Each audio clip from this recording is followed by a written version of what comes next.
lesson for quadratics, the quadratic formula. Now, when we've been dealing with quadratics, I've taught you how to solve by graphing them, by factoring them in Xbox, by completing the square like we were just doing. But this is actually probably the best one because it's just a formula. If you know this formula, you can solve any quadratic equation as long as it's in standard form. So remember, standard form, ax squared plus bx plus c equals 0. When it's set equal to 0, we can solve it like this. Now, I'm going to show you really quickly how to set it up on the calculator so you can use it. So, first of all, it's a fraction, so hit the fraction. And remember, we can't put x or b, so we're going to put parentheses. B is going to go there, all right? Now, for right now, I'm going to do a plus sign, then the square root sign, another set of parentheses, and I'm going to square these parentheses, minus sign again, 4, another set of parentheses, and another set of parentheses. Okay, so this is negative b plus or minus the square root of b squared minus 4ac all over 2a. Okay, now that's how you want to set it up, and that's what we're working with, the quadratic formula. And what it does is when you plug in the numbers and use the calculator for this, it'll tell you where it crosses the axis. Now sometimes you'll get two answers because of the plus and the minus. Sometimes you'll get one answer. And sometimes there is no answer because it's not crossing the axis. And it does something different each step of the way. And it usually has to do with this part inside the square root. We call this part the discriminant. Now, we'll talk about this later, but the discriminant will affect how many answers you can find. Because sometimes you're going to find two answers, sometimes you're going to find one answer, and sometimes it's no answer. And it's all because of the discriminant right here. But for right now, we're save that. We're just going to practice problems by plugging into the formula, okay? So, here, x squared plus 4x plus 3 equals 0. You need to identify your a, your b, and your c. Now in this case, a is 1. Remember, there is a number in front of that. Even if you don't see it, it's a 1. B is 4. C is 3.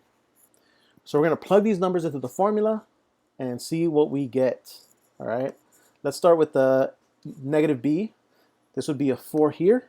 So you get a 4 in there, negative 4, and a 4 in here for b squared.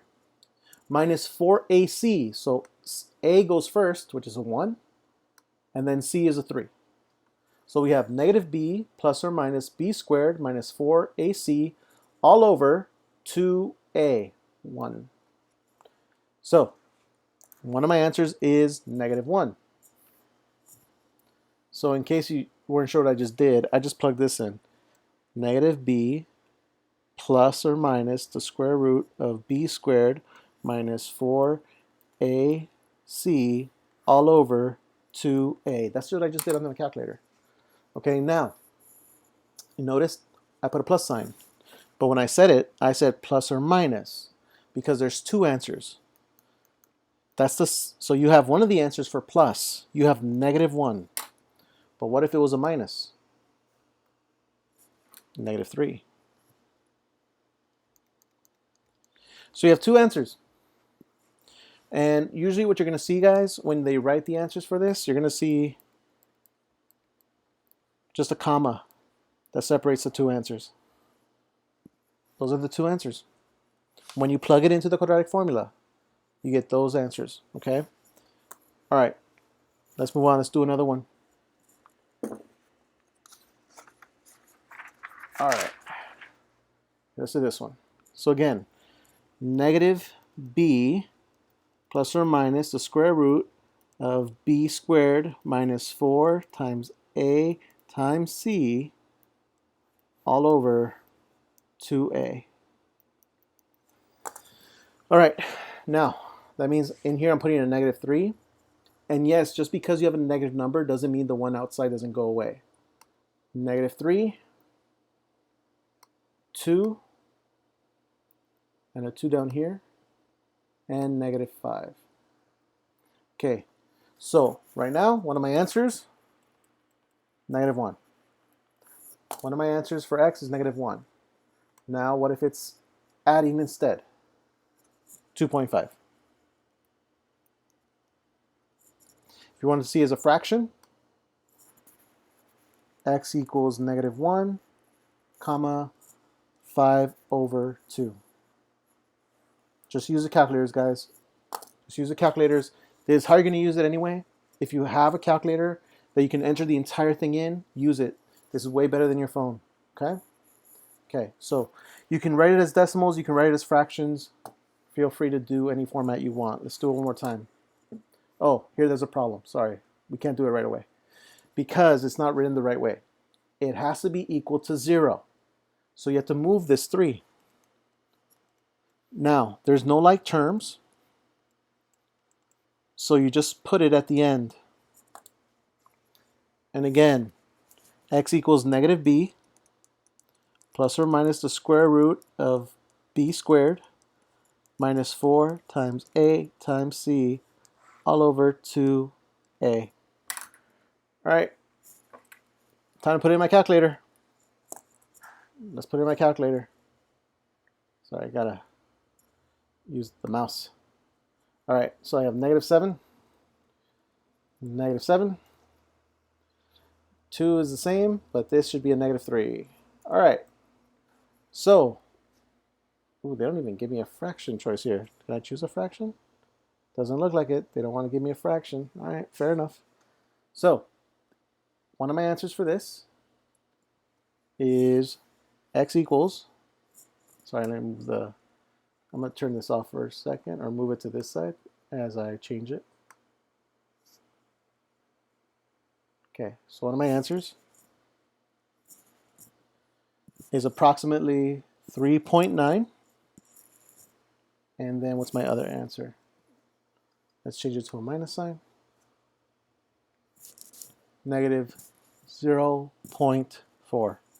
So those are my approximate answers. Okay, see, so it's not that bad. It actually works out pretty well.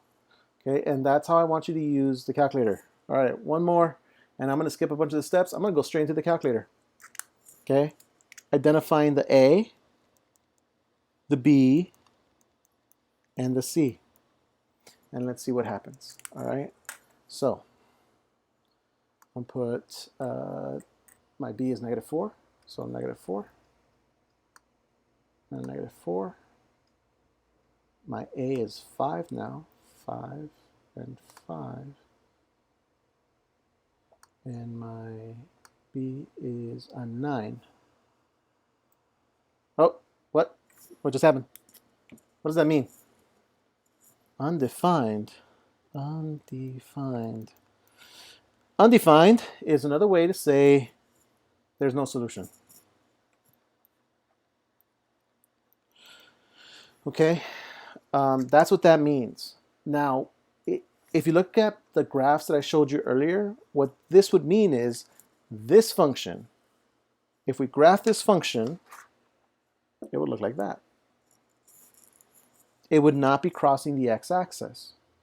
And what that usually means in the formula is that in here, you have a negative number.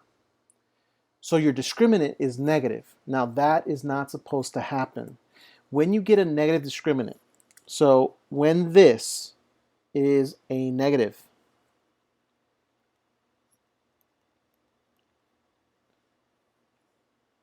so any number that's negative in the discriminant will mean there's no solution to it. So write that down. If this is negative, so if it's less than 0, let's write that down. Let's say that this function is less than 0. That means it's negative. There is no solution.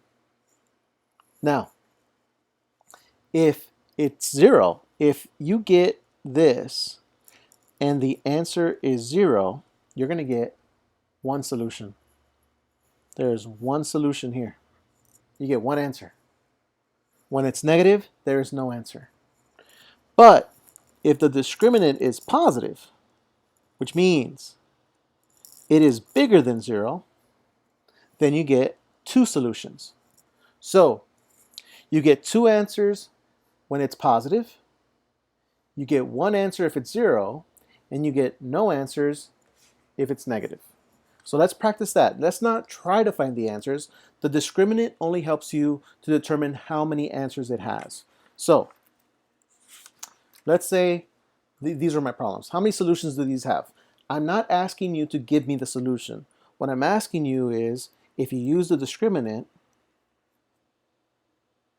does it have 2, 1, or no answers at all?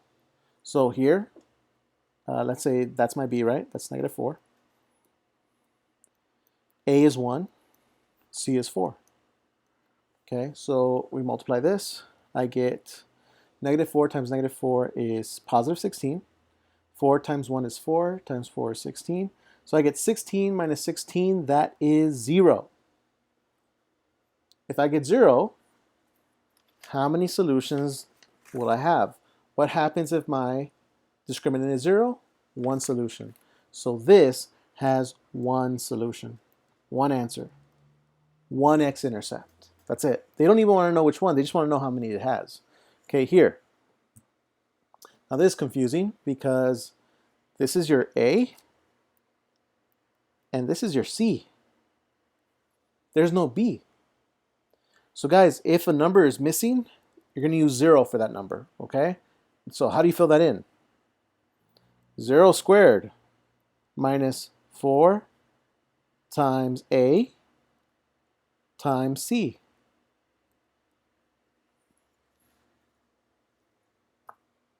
Yeah, that's it. If a number is missing, there is no B, you just put in 0 for that. So in your formula, you just put in 0.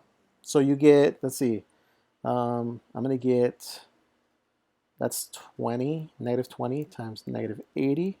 I get 0, 0, 16. I get 1600. That's way bigger than 0. So if my discriminant is bigger than 0, how many answers will this have? This will have 2 answers, 2 solutions. That will have 2 solutions. Okay. Now, strangely, if this was a plus 80, if this was plus, you would have a negative, and that would be a no solution. And you would just write down no solutions. And guys, that's how the discriminant works. The discriminant just tells you how many answers there are. And that's it.